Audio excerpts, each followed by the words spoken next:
Moi, je ne suis pas hypocrite. Moi, quand je fais quelque chose, c'est par rapport à quelque chose. Moi, c'est le patron que j'ai trouvé hypocrite. Parce que je suis venu sincèrement au conseil des patrons pour les soutenir. Moi, venu au Zénith, je n'ai rien à foutre. Mais je voyais des amis avec qui j'étais en clash pendant des années, tu vois, qui venaient à Paris faire une grande scène. Et pendant cette même date-là, je partais au Cameroun avec Kérosène. C'est moi qui ai fait tous les visas pour aller au Cameroun. J'ai laissé cette date, j'ai laissé l'argent pour rester au conseil des patrons, pour les soutenir.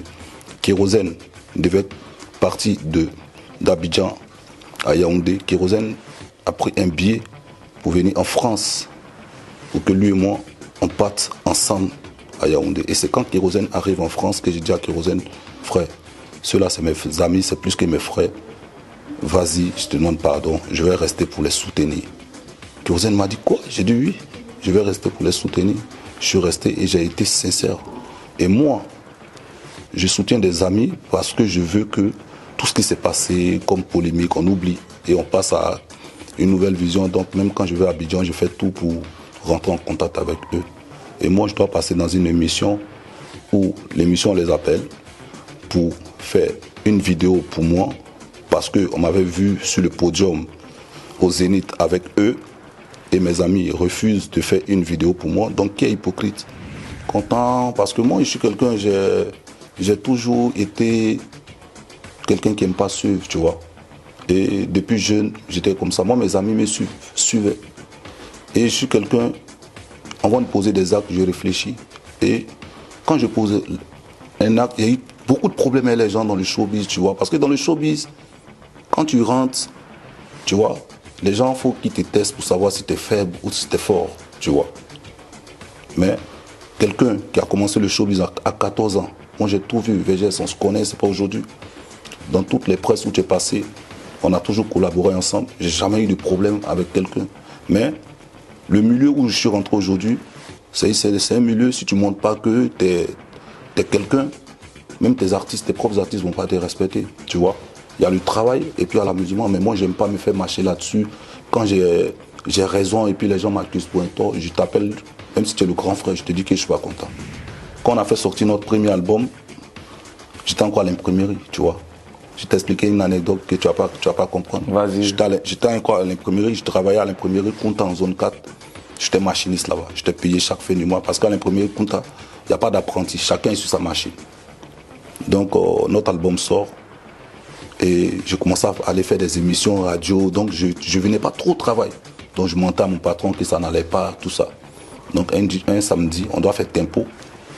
Mon patron m'a dit, nous on travaille les samedis, mais on descend à midi. Et c'est le samedi qu'on livre tout et tout aux sociétés. On a dit à mon patron qu'il ne serait pas là. Donc mon patron dit, il n'y a pas de problème. Donc mon patron, son fils est à la maison et il regarde Tempo et son fils me voit à la télé. Son fils dit, mais c'est pas Kevin qui est là? Il appelle son papa pour dire, il m'a vu à la télé. Son papa dit, c'est pas moi. Son papa m'appelle. Il dit, non, c'est pas moi. Alors que je suis devant la RTI, puis il est en train de parler à mon patron. Il dit, c'est pas moi. Mais arrivé un moment où je ne pouvais plus me cacher. Il y a eu Tempo. Il y a Panache, on voit la même personne. On dit la personne me ressemble. Mais il refuse de dire à mon patron que je chantais. Mon patron n'a jamais su. Et un matin, je ne pouvais plus me cacher. Mon patron lui-même, là, il aimait le groupe, il aimait ce qu'on faisait. Il a payé le CD, il est venu au travail. Il dit, mais c'est pas toi. Bon, j'ai dû faire un emploi du temps. Comme quand tu as les émissions, tu me dis, on fait un emploi du temps. Je vais te ramener un jeune de mon quartier, tu vas le former sur ta machine. Il va faire un tirage, deux tirages. Et puis maintenant, toi, tu viens de temps en temps, mais je te paye tout ton salaire parce qu'il était content. Mais arrivé un moment, j'ai préféré la musique que l'imprimerie. Ma grande soeur, elle nous a soutenus. Même, je te dis aujourd'hui, le groupe Les Patrons, c'est ma grande soeur Léa qui nous donne le groupe Les Patrons. Le nom. Ah, Les Patrons, ça vient de ta grande soeur? Ça vient de Léa Dubois. Sa relation avec Emma Louès, c'est pas aujourd'hui. Elles se connaissent depuis des années. C'est Ozoa et puis Emma, c'est plus que des sœurs.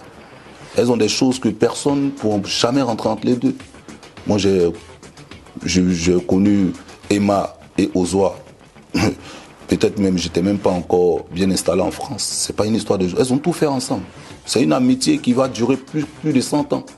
Parce que personne ne peut rentrer entre les deux. Tu sais, dans un couple, il y a toujours souvent des petites disputes, tout ça.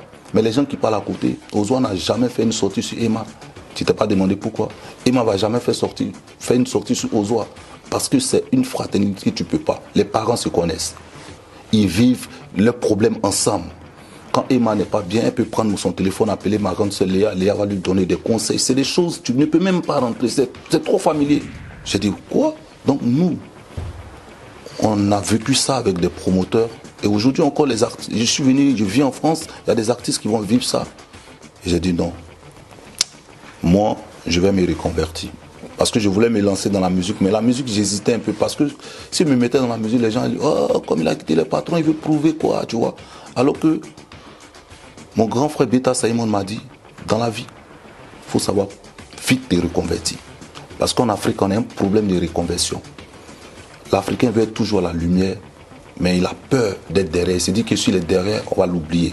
Alors que c'est celui qui est derrière qui peut faire le métier plus longtemps, parce que c'est toi qui fais, c'est toi qui fabriques. Sans toi, la voiture ne décolle pas. Je dis quoi? Il dit, toi Vino, je te vois mieux manager d'artistes, booker, parce que partout tu rentres, ta tête plaît. Partout je m'en vais avec, parce que j'ai tourné avec Beta Simon. Partout je m'en vais avec toi. Quand je reviens sans toi, on me dit, mais ton petit qui était là, tu vois. Donc tu as quelque chose que peut-être tu ne sais pas. Je dis, ah bon, c'est comme ça que j'ai commencé à organiser. Pourquoi Obama c'est un nouveau producteur et moi, je ne gagne rien dans ce qu'il fait. Je l'ai fait pourquoi? On détourne quelqu'un parce que tu cherches quelque chose derrière. Mais Obama c'est moi, on n'a pas de contrat. J'ai dit, je travaille libéral. Obama, quand il fait ses contrats en Afrique, je n'ai pas 5 francs. Je n'ai rien. Obama, il fait ses projets, il a son staff, il a les El Fazo qui sont avec lui. Moi, je suis venu défendre Obama parce que le producteur m'a mêlé dans un problème où je n'étais pas coupable. J'étais ni de près et ni de loin. Je n'étais même pas à côté de tout ça. J'étais vrai avec Malik. Mais Malik, arrivé un moment, j'ai compris qu'il était monté par d'autres personnes pour chercher à me nuire. Pour montrer Vino comme quelqu'un qui veut séparer son artiste. Et ça a fait que d'autres producteurs auront peur de venir signer avec moi. Pour ne pas que demain, on dise que je divise les artistes aux producteurs. Je ne l'ai jamais fait. Depuis Magic Diesel, ils ont eu des problèmes avec les producteurs Brico Golini. J'ai toujours pris la défense de Brico Golini parce que j'ai vu les choses qui sont passées. Tu vois, quand je vois la vérité, je dis la vérité. Obams, c'est un garçon qui est gentil. C'est-à-dire que je ne sais même pas ce qui se passe. On dit que Magic Diesel se comporte comme ça avec le promoteur parce que Vino les a mal gérés. Guillaume Vergès, de toi à moi, un groupe que tu ramènes en France, tu fais un concert pour eux. Et ils disent que tu les as mal gérés en France, mais pourquoi ils signent un autre contrat avec la même structure pour un autre concert à Abidjan? Question. C'est-à-dire qu'il m'a regardé, il m'a dit, Vino, tu es très honnête. J'ai dit pourquoi? Il dit, si je voulais écouter les gens, je n'allais jamais te confier de l'argent pour faire le concert de Magic Diesel. Parce que les gens m'ont dit, Mas, tu ne connais pas Vino. Il va te doubler. Vino est très malhonnête. Et il a trouvé ça méchant. Et il voit quelqu'un qui est franc, qui est sympa. Après la première fois, il fait quelque chose. Mascadem ne le connaissait pas. On s'est connus par rapport au business de Magic Diesel. C'est-à-dire qu'on a commencé à se fréquenter. J'ai vécu beaucoup de belles expériences avec la plupart de mes artistes. Tu sais, travailler avec un artiste aujourd'hui, c'est pas parce qu'il chante bien ou c'est le talentueux, non. Moi, aujourd'hui, je travaille avec les artistes au feeling. J'ai pas besoin d'artistes qui chantent bien. Tu peux ne pas être au top, mais nous, on peut te rendre au top. Parce que nous, on ne fait pas que le booking. À côté de ça, nous, on essaie de te montrer la route des collaborations. On essaie de voir des grands médias pour essayer de faire des tournées médias, appeler Guillaume Vergès, appeler pas mal de télé pour te donner de la visibilité. Et travailler et suivre ta direction artistique. Salut, moi c'est Vino l'ambassadeur, je suis opérateur culturel en France. Je vous invite à suivre mon émission sur actupeople.net. Ciao.